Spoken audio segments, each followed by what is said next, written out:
This video is a civics lesson asking, who truly makes the laws, the elected council or the unelected staff? We will explore the structure Canadians were promised and what happens when that structure changes.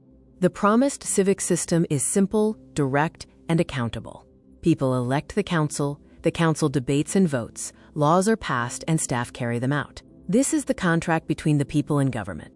There is a line that cannot be crossed. Only the elected council has the lawful authority to make municipal laws, not staff, not clerks, and not administrators. This is because only the council is accountable to the people. However, a different structure is emerging across municipalities. Policies are being shaped before council debate, and information is controlled through administrative channels. Debate becomes limited, and the council tends to approve what is presented to them. Instead of elected decision-making, the real decision chain often becomes staff design, the clerk controls the process, the council ratifies, and the public is bound by the decision. This is a structural reversal of how government is supposed to function. Administrative control starts shaping the outcomes, weakening independent decision-making, even though the council and votes still exist. Add to this the reality of foreign interference. Canada has confirmed it is a target. Foreign interference works by applying pressure, influencing institutions quietly, shifting systems, and moving power into less accountable structures. The goal of control is not always a visible takeover, but rather control through restructuring. Power moves away from visible democratic structures into systems with less scrutiny. Municipal government is a target because these systems often have lower public scrutiny, heavy reliance on staff, complex internal procedures, and limited direct oversight. This makes them vulnerable entry points for influence. In practice, this means unelected actors shape decisions, elected officials approve without independence, and process replaces real accountability. As a result, the system no longer functions as genuine self-government. When institutions fail to hold themselves accountable, a final historical check exists: the grand jury. It is a body of the people, independent of government, able to investigate wrongdoing and issue evidence-based findings. The grand jury's civic role is focused on accountability. It asks, has power been abused? Has public trust been violated? Has authority harmed the people? And crucially, who is actually exercising power?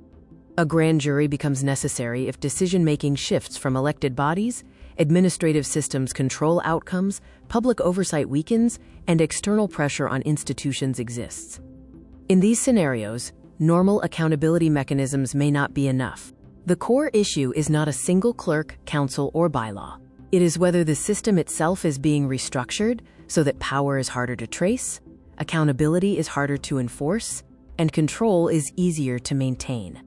While treason is narrowly defined in criminal law, civically it has meant betrayal through the misuse of entrusted power.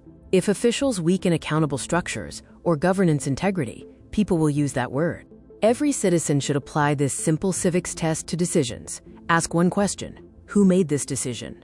Was it openly debated? Was it independently decided by the council? Or was it determined before the vote? If the democratic process is bypassed, due process and rights are violated. Citizens can use the courts for judicial review or sue officials personally for violating rights with a statement of claim. If access to the courts for judicial review or a lawsuit is obstructed, you must document the obstruction and report the matter to a grand jury. The grand jury can investigate obstruction of justice and abuse of public authority. A functioning system requires the principle that elected representatives must actually govern. If they do not, the system operates in name only.